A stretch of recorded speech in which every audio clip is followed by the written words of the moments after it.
Project report preparation के अंदर आप बना रहे थे डिटेल प्रोजेक्ट रिपोर्ट, जिसके अंदर अपन ने क्या किया था, सबसे पहले अपन ने 7 पार्ट्स किए थे उसके अंदर, जो कि अपन उसके अंदर जो रिपोर्ट बनाएंगे उसके अंदर ऐड करेंगे। तो उसके अंदर लास्ट में अपन ने किया था मैन्युफैक्चरिंग प्रोसेस। तो मैन्युफैक्चरिंग के बाद 8th पॉइंट है आपके पास। अब आपने बहुत सारी चीजें इसके अंदर ऐड कर दी हैं जो कि आपके पास प्रोजेक्ट रिपोर्ट आपने बनानी है, प्रोजेक्ट रिपोर्ट प्रिपरेशन करनी है। उसके अंदर आपने उसके इकोनॉमिकल क्राइटेरिया, इंट्रोडक्शन डाली, नीड डाली, क्यों जरूरत थी उसकी, ठीक है, और प्रमोटर्स डाले, प्रोडक्ट डाला कैसा है, प्रोडक्ट की डायमेंशन डाली, ठीक है। उसके बाद मार्केटिंग पोटेंशियल डाला अपने रिपोर्ट के अंदर कि कैसा मार्केटिंग पोटेंशियल है, उसके ऊपर मार्केट का पोटेंशियल कैसे जा रहा है। उसके बाद आपने मैन्युफैक्चरिंग प्रोसेस डाला कि कैसा मैन्युफैक्चरिंग प्रोसेस आप जो है यूज करेंगे। उसके बाद नेक्स्ट आता है प्लांट मशीनरी। प्लांट कैसा चाहिए आपको, मशीनरी कैसी चाहिए, ठीक है, मशीनरी कौन सी यूज करोगे आप। उसके बाद नेक्स्ट क्या है, इक्विपमेंट्स। इक्विपमेंट्स कौन कौन से यूज करोगे, ठीक है। तो ये सारी चीजें जो है ये detail next 8th point 8th column में आप ऐड करेंगे प्रोजेक्ट रिपोर्ट के अंदर। उसके अंदर आप लिखेंगे कि आपको प्लांट की लेआउट कैसी चाहिए, ठीक है।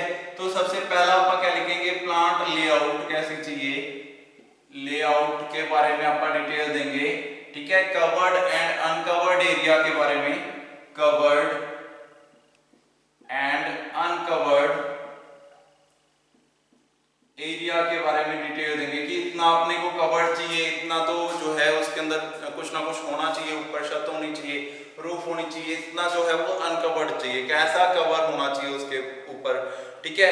सप्लायर्स की डिटेल, मशीनरी को जो सप्लाई करेंगे, ठीक है, सप्लायर्स की डिटेल, ठीक है, कौन कौन से सप्लायर्स आपके पास अवेलेबल हैं जो मशीनरी आप तक प्रोवाइड करेंगे, ठीक है, इक्विपमेंट आप तक प्रोवाइड करेंगे, ठीक है, वो है सप्लायर्स। उसके बाद और कौन सी चीज चाहिए आपको, ठीक है, मशीन का price, price of each machine, machine के सभी मशीन के प्राइस, ठीक है, कैसा प्राइस है उसका, क्या कॉस्ट करती है वो मार्केट में, ठीक है, ये आप लिखोगे उसके अंदर डिटेल रिपोर्ट के अंदर। 5th आप क्या लिख सकते हो, नेक्स्ट इसके अंदर क्या एंटर कर सकते हो आप, इसके अंदर नेक्स्ट आएगा लिस्ट ऑफ इंपोर्टेंट मशीनरीज, जो है कोई ऐसी इंपोर्टेड जो कि बाहर से मंगवानी पड़े ऐसी मशीनरीज की डिटेल लिखेंगे, ठीक है। या फिर आप कौन कौन से स्पेयर पार्ट्स चाहिए, ठीक है, और जो है supply system, water supply system, electric supply system, ठीक है, उसका प्लांट के अंदर कहां पे क्या रोल है, ये सारी डिटेल्स आप किसके अंदर लिखेंगे, 8th पॉइंट के अंदर लिखेंगे, जिसमें अपन प्लांट के मशीनरी और ये सारी चीजें अपन उसके अंदर ऐड करनी है, ठीक है। नेक्स्ट अपन 9th पॉइंट लिखेंगे, जिसके अंदर अपन चूज करेंगे, अब आपके पास प्लांट, मशीनरी और डिटेल ऑफ प्रोडक्ट है। नेक्स्ट अपन चूज करेंगे लोकेशन, 9th क्या आएगा, लोकेशन, ठीक है। प्लांट लेआउट, प्लांट की जो है एडवाइजरी जो है वो सारी चीजें अपन ने पीछे लिख दी हैं कि प्लांट की लेआउट कैसे होनी चाहिए। अब जो है लोकेशन के बारे में देखेंगे कि कहां पे अपन प्लांट जो है उसको सेट कर सकते हैं, ठीक है, उसकी ओरिजिनल लोकेशन और एनवायरनमेंट कैसे रिक्वायर्ड है, एनवायरनमेंट के बारे में डिटेल, ठीक है, वहां की एनवायरनमेंट जहां पे आप लगाना चाहते हो वहां की एनवायरनमेंट, और फिर से जो है इसके अंदर भी आप लिख सकते हैं covered and uncovered area required, covered and uncovered area required, कि कैसा एरिया आपको चाहिए प्रोडक्ट जो है उसको डिजाइन करने के लिए, उसको डेवलप करने के लिए, ठीक है। और क्या चीजें लिख सकते हैं, एस्टिमेशन ऑफ बिल्डिंग कॉस्ट, ठीक है, और जो है एरिया आपको कितना चाहिए, लोकेशन कैसे होनी चाहिए, ये सारी चीजें आप इसके अंदर लिखेंगे, ठीक है। प्लांट की लेआउट जो है अपने पीछे बना दी, उसके अंदर इसके अंदर प्लांट का एरिया कितना चाहिए, एरिया रिक्वायर्ड, एरिया रिक्वायर्ड, ये भी इस डिटेल प्रोजेक्ट के अंदर, प्रोडक्ट जो है रिपोर्ट के अंदर उसके अंदर जो है आप लिखेंगे। और शेड्यूल ऑफ कंस्ट्रक्शन, ये सारी चीजें आप लोकेशन के अंदर लिखेंगे कि अपने प्लांट की लोकेशन जो है वो कब तक रेडी हो जाएगी, ये सारी चीजें, ठीक है। नेक्स्ट 10th पॉइंट आप लिखेंगे raw material, raw material,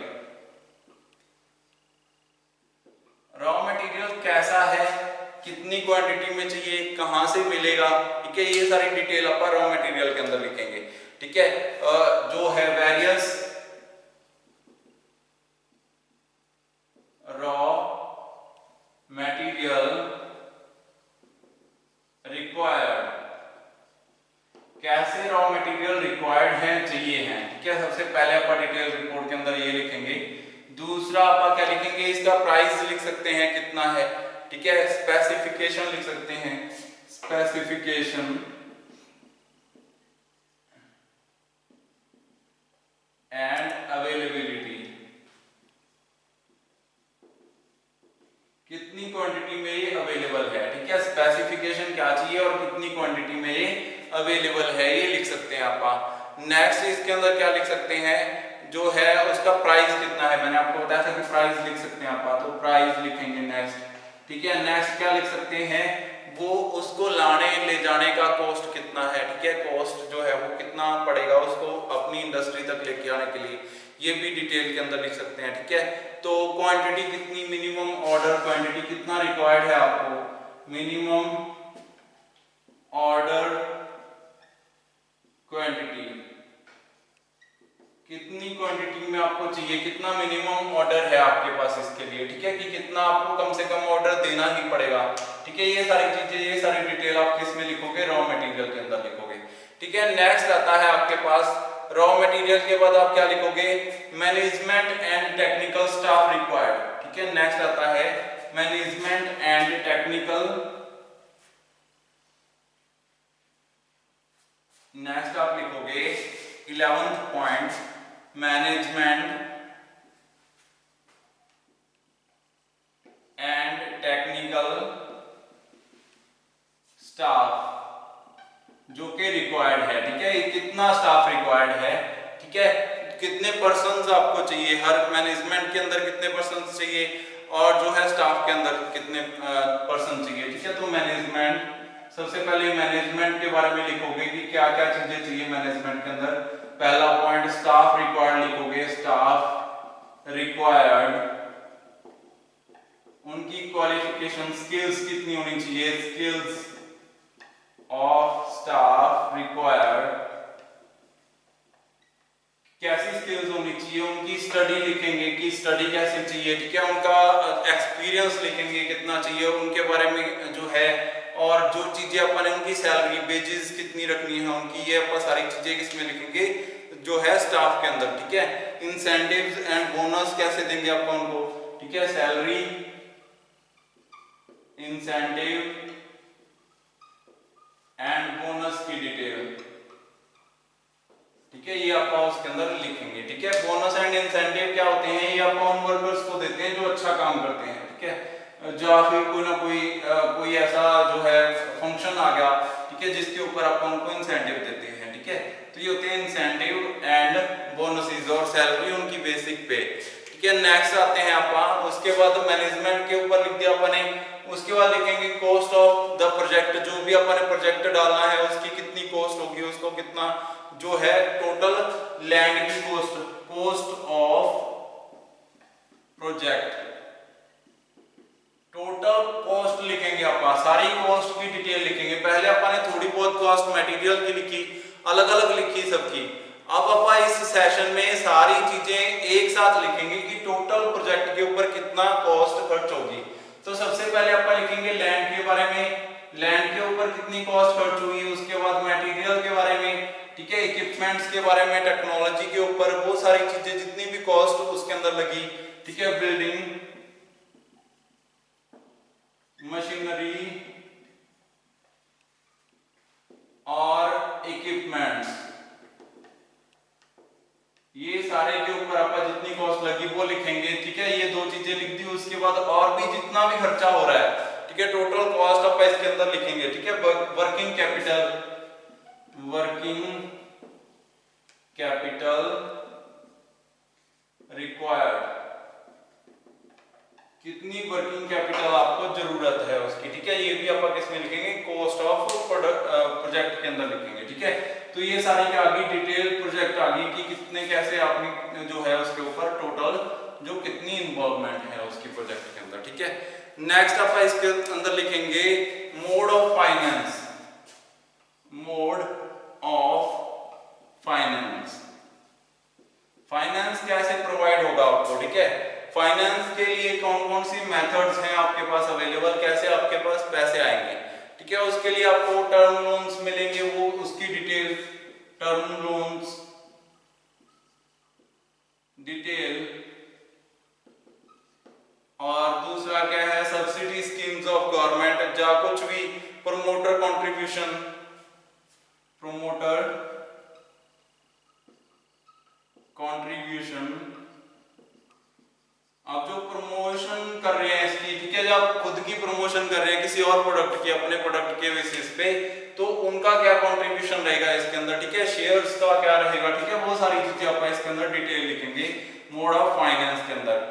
next आप लिखेंगे वर्किंग कैपिटल कितनी है चाहिए आपको, वर्किंग कैपिटल, वर्किंग कैपिटल के बारे में डिटेल लिखेंगे कि ये चीज के अंदर इतना पैसा खर्च हो रहा है, मशीनरी के अंदर इतना, जो आप इक्विपमेंट जो हायर करेंगे उसके ऊपर इतना, जो मैन पावर रिक्वायर्ड है उसके ऊपर इतना खर्च होगा, ठीक है। ये सारी चीजें किसमें लिखेंगे आप, वर्किंग कैपिटल के अंदर।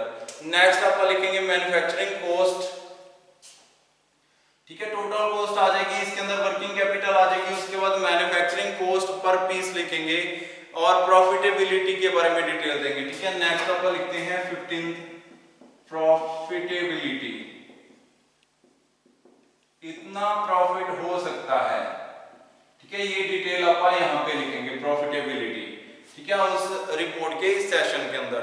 और उसके बाद लिखेंगे एनालिसिस, जो है सारा जो है अपने जो अपना पूरी रिपोर्ट है उसके बारे में टोटल एनालिसिस अपा, और उसके बाद लास्ट में लिखेंगे एनालिसिस यहाँ पे, और लास्ट में लिखेंगे इंप्लीमेंटेशन शेड्यूल,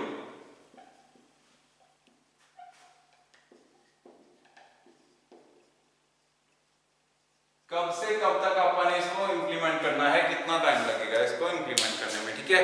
तो ये सारी डिटेल है जो आपको प्रोजेक्ट रिपोर्ट के अंदर एंटर करने वाले हैं, और उसको जो है कितना टाइम लग जाएगा जब आप उसको शुरू से एंड तक सारा इंप्लीमेंट कर देंगे, ठीक है। तो अब आपके पास क्या है, इतनी सारी डिटेल्स हैं जो कि आपको क्या कर सकती हैं, ये जो मशीन जो आपका डिटेल प्रोजेक्ट रिपोर्ट के अंदर रिक्वायर्ड है, ठीक है।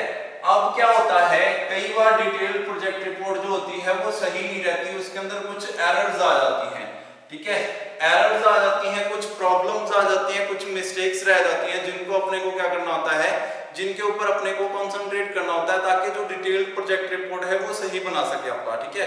तो सबसे पहले आप जब ऐसी डिटेल्ड प्रोजेक्ट रिपोर्ट बनाते हैं, उसके लिए आप क्या करते हैं, आपको क्या क्या चीजें देखनी होती है, आपको देखना होता है कि डिटेल प्रोजेक्ट रिपोर्ट के अंदर जो जो चीजें अपन ने एंटर की हैं क्या वो सारी सही है, उनके अंदर कोई एरर तो नहीं है, और कौन कौन सी चीजों के अंदर एरर आने के चांसेस हैं, ये अपन ने पता करना होता है इन प्रोजेक्ट रिपोर्ट, ठीक है। तो नेक्स्ट है common errors in project report preparation, common errors in project report preparation. अब आपने क्या करना है, एक जो है आपने प्रोजेक्ट रिपोर्ट बनानी है, आपने उसके लिए सारी प्रिपरेशन कर ली है। अब आपको कौन कौन सी एरर्स का सामना करना पड़ रहा है, ठीक है। सबसे पहला जो एस्पेक्ट है वो है कि अब कॉमन एरर्स कैसे हो सकती हैं, एरर्स कैसे आ सकती हैं, आपने तो सही स्टडी किया था, ठीक है। तो सबसे पहला जो एरर है वो कौन सा आ सकता है, ड्यू टू गवर्नमेंट पॉलिसीज, ठीक है। पहली एरर क्या आ सकती है कि गवर्नमेंट पॉलिसीज चेंज हो जाए, ठीक है।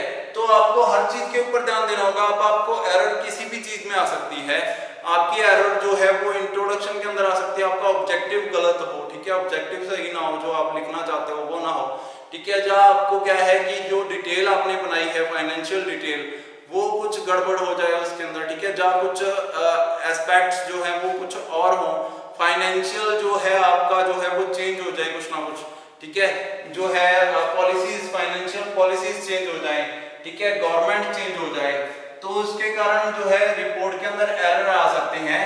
तो जो एरर्स है रिपोर्ट के अंदर वो किस कारण आ सकते हैं, वो due to the different conditions of environment and policies, उसके कारण जो है रिपोर्ट के अंदर कुछ एरर्स आ सकती हैं। ठीक है, वो एरर्स कौन कौन सी हैं? सबसे पहले आप लिखते हैं फाइनेंशियल एरर्स। ठीक है, जो आप कह सकते हो कि जो है इकोनॉमिक एरर्स, इकोनॉमिक एरर्स, जिसके अंदर क्या हो सकता है कि आपको जो है कैपिटल के अंदर जो है चेंज आ जाए, जो कैपिटल है वो ज्यादा रिक्वायर्ड हो, जो है आपने रिपोर्ट बनाई थी उसके अंदर कम हो। ठीक है, capital is much higher than report prepared. ठीक है, प्रिपेयर्ड, जो रिपोर्ट के अंदर प्रिपेयर की गई थी जो कैपिटल, उससे कहीं ज्यादा हाई जो है आपको कैपिटल रिक्वायर्ड हो। ठीक है, ये क्यों होगा? इसके रीजन क्या होंगे कि आपने जो है कैपिटल, जो मशीनरी, जो इक्विपमेंट्स थे, उनको डिटेल में नहीं पढ़ा कि उनके अंदर कौन कौन सी कोस्ट जो है वो इन्वॉल्व्ड हैं। ठीक है, दूसरा क्या हो सकता है, टैक्सेस को सही से नहीं पढ़ा, टैक्सेस जो है वो कम ज्यादा है। ठीक है, टैक्सेस डिटेल्स जो है वो रॉन्ग हो गई। ठीक है, तीसरा क्या हो सकता है, इकोनॉमिकल एस्पेक्ट के अंदर जो वर्कर्स हैं उनकी अवेलेबिलिटी जो है वो कम है, जिसके कारण उनका प्राइस हाई हो जाए, आपको वर्कर ना मिले तो ज्यादा प्राइस में लेके आने पड़े। ठीक है, ये है इकोनॉमिक एरर्स जो कि रिपोर्ट के अंदर। ठीक है, नेक्स्ट क्या हो सकता है, अपन ने मशीनरी के बारे में डिटेल बनाई है। ठीक है, तो रिक्वायरमेंट ऑफ मशीनरी का जो है वो एरर रह जाए। ठीक है, रिक्वायरमेंट ऑफ मशीनरी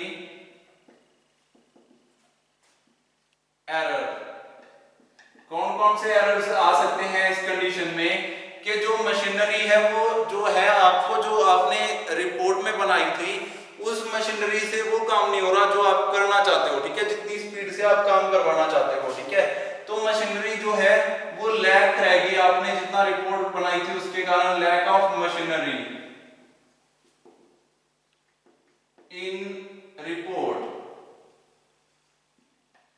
ठीक है, ये पहला जो है एरर आ सकता है उसके अंदर। सेकंड एरर क्या हो सकता है, मशीनरी की क्वालिटी, मशीनरी क्वालिटी जो है जितना आपने कॉस्ट देखी थी उसके हिसाब से जो है क्वालिटी ऑफ मशीन जो वो है अच्छी नहीं मिल रही आपको।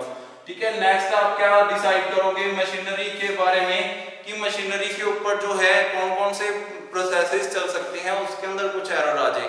ठीक है, ऐसे आप सब चीजों के अंदर कुछ ना कुछ एरर्स रह सकते हैं। जैसे लोकेशन किया था, लोकेशन एरर इन रिपोर्ट। ठीक है, आप ऐसे लिख सकते हो, ये सारी चीजें खुद से लिखने की हैं।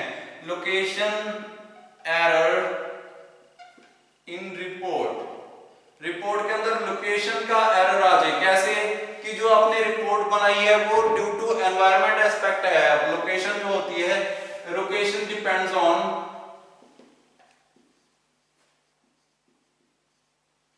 various functions and the environment is one of them, depends on environment।